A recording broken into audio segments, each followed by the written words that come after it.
If you're new here, my name is Lihle, and if you're a regular Dagila, thank you so much for clicking on this video. Welcome back.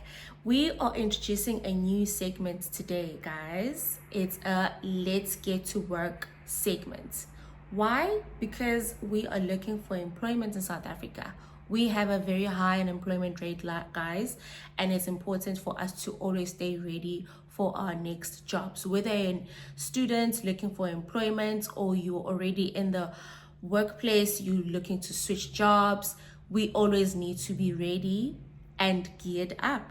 So what better way for us to actually tap into the space of let's get to work? Please note, guys, that what I'm about to share today is based on my experience and the research that I did. If you are interested, or rather you have pointers on other things that I didn't touch on this video, please do comment down below. We are here to build each other and educate each other. Today's video will be focused on the difference between a CV and a resume, the purpose of a CV, how to do a CV, and how to attract or to grab a recruiter's attention. Please note, guys, that I'm actually reading my notes, hey? So that's why I'm looking away here and there. I made a few notes just to remind myself and, stay engaged with you guys. So there is a difference between a CV and a resume, right? CVs are 2 pages longer. They are very detailed and professional. They basically cover everything from your education to the accomplishments that you've had and the experience that you've had. It's very formal, detailed, and some people actually even include statistics on it based on the research, or rather the projects that they've been involved in based on their work experience, and they are more focused on international jobs, or rather they're more used in the government spaces. Resumes are a bit different. They are shorter, 1 to 2 pages, more concise and summary tailored. They focus on relevant skills and experience for a role, very targeted and dynamic, and they're more in the private sector compared to the CV. Please note that in the South African context, CV and resume can be used interchangeably. So the word CV or resume in South Africa, it's basically the same thing or very similar. So don't be too alarmed if someone says, please give me your resume or give me your CV. They more or less mean the same thing. So what is the purpose of a CV? The purpose of a CV is to create a positive first impression of yourself. It's more like a document that is basically the first point of contact of someone who doesn't know you. They get to know you through your CV. So you need to be very precise. You need to be very detailed on that document, and you need to make a good impression about yourself. So it's basically creating a strong, positive first impression. You would want that CV to actually secure you a job, right? That is the goal. So the impression is to provide a comprehensive overview of yourself, your academic background, your skill sets, what you've achieved, whether you're a student, maybe you're participating in a society, or you have work experience as a cashier, whatever work experience that you've had, whether you've been working during school holidays.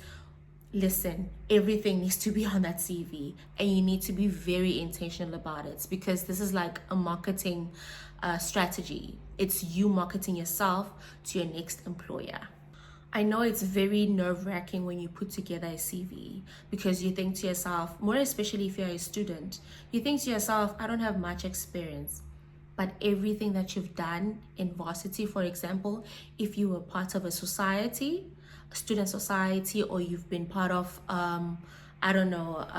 your volunteering work, even if it wasn't paying, it is experience that you've had where you've got to collaborate with different people. It shows a skill set in you.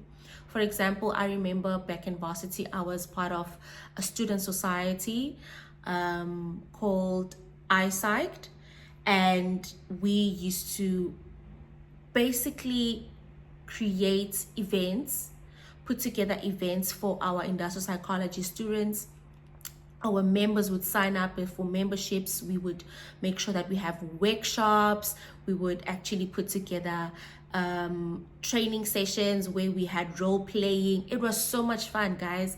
And in as much as schoolwork was schoolwork, this was more of outside the classroom. You know, you get to learn and engage with your peers, your classmates, and you get to know more about them, and you just tap into spaces that you never thought you had in you. So that is also important. One thing about me, I put that on my CV. So back then, when I was in the student society, I didn't know that I was good at coordination. I didn't know that I was good at organizing things. But when I actually got the hang of things, I really enjoyed it, which was mind blowing, because I didn't know that a few years later, I would be in a similar role where I get to work with different people, with stakeholders, coordinate events, workshops, training sessions. All of that skill that I learned in varsity, actually, it played to my advantage when I got a role, because I was able to liaise with so many people. So whatever exposure that you got, put it on that CV. Trust me, it will come in very handy. How to do a CV. Guys, it is very important for us to actually research on the roles that we want to apply for. Reason being, you want to better position yourself for that role that you're applying for. For example, you need to look up on the skill sets that they're looking for regarding that role, the qualifications required, the language, the experience that you might have. If you know more about the role, you'll be in a better position to actually know how to, okay, this is what I'm good at, this is the skill sets that I have, this is the qualification that I have, so that you can fit into the requirements. Sometimes the requirements might be, let's just, for example, it's 10 requirements for that specific role, but it happens that you have 6 out of those 10 requirements. Apply, dog. Like, don't restrict yourself. Apply. There are companies that look for candidates that have experience in systems, your HRIS system. Sometimes I know within HR it's your Workday, your SAP, your Success Factors, those kind of systems. They really do look for experience. I really think that's very important for you to include in that CV. Relevant soft skills and hard skills. As much as soft skills are important, I think what's important is actually for you to focus on your hard skills. Soft skills are important. Being able to work with people, being a problem solver, teamwork, that is important. It's important.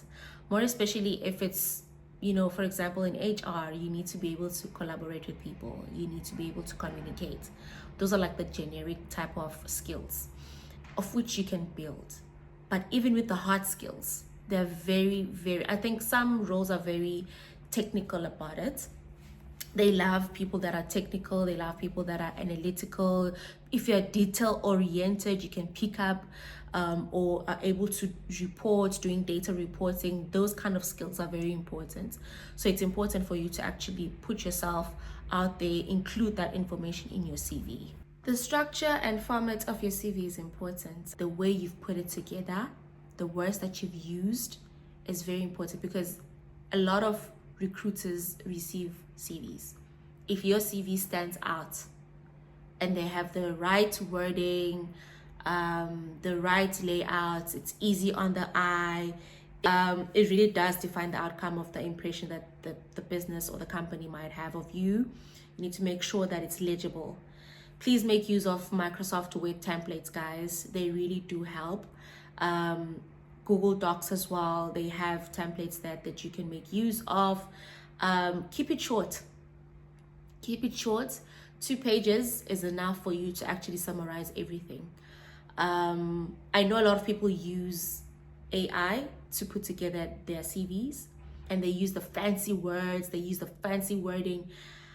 And then when they get to the interview, they can't articulate themselves the way they did on the CV. So the words that you use, being concise about it, be intentional about your CV, because at the end of the day, you need to be able to tell your story, even face to face when someone asks you specific questions. So be very intentional about it. What else? Make sure that your name is in bold, it's clear, they can clearly see it. Make sure that you nicely separate the sections so that it's legible and easy on the eye. Always, guys, I think what's more important is actually making sure that your name and contact details are at the top of the CV so that they can easily pick up, okay, this is Tembeliche's CV, or this is Nomsa's CV, or this is David's CV. David stays in this neighborhood. Where can we reach David? A brief summary of yourself, a professional summary of yourself will help the recruiter to actually know more about you. Work experience needs to be in chronological order. Please, guys, chronological order shows that, okay, this person is serious. This person is, they mean business. Education and qualification can follow after that. But please, guys, make sure that your layout is professional, is formal, is easy on the eye. Bonus points. What bonus points can I share? Some companies prefer having pictures on the CV while others don't, right? However, if you have a picture on your CV, please make sure that it is clear, your face is forward, or they can see your face rather. Even if it's at an angle, they can see your face, it's clear, colors are coloring.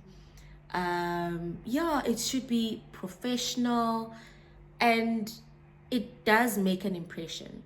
Another bonus point is making sure that you have a LinkedIn account where you keep it up to date. Make sure that your picture is professional, clear background,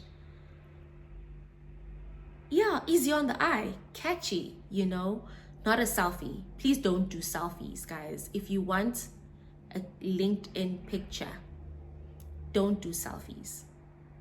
Rather, whether you want to do a portrait picture, a clear background, it's always the best angle. I know my lecturer back in varsity, I was in final year, Miss Brownwin, she was the absolute best teacher.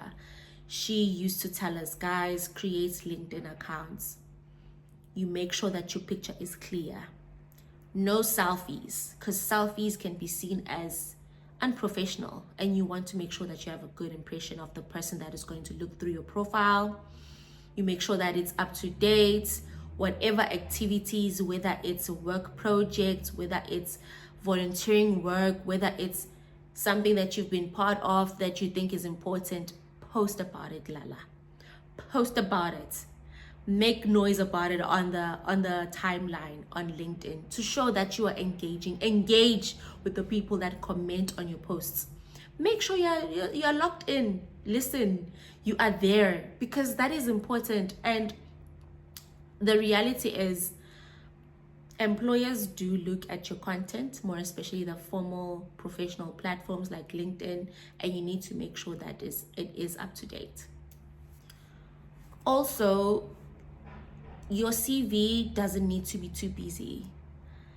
The colors, please avoid using a lot of colors. Rather, use neutral colors. If it's a white background with the bold black wording, it must be clear, it must be legible.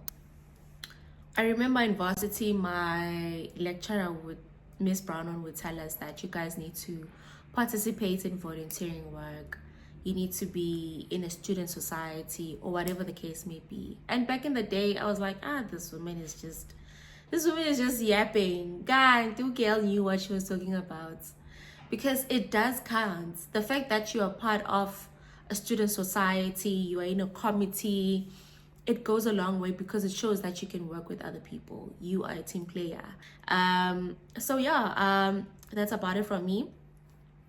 I am super excited for the segment because it's something that's close to my heart. As an HR professional, you want to share information, and being in the learning and development space, that's been my passion. I really love that I can get on this channel and share this information with you guys, and I can get educated by you guys as well regarding tips and tricks. I want to make this a series, so please do stay tuned. Bye for now. See you.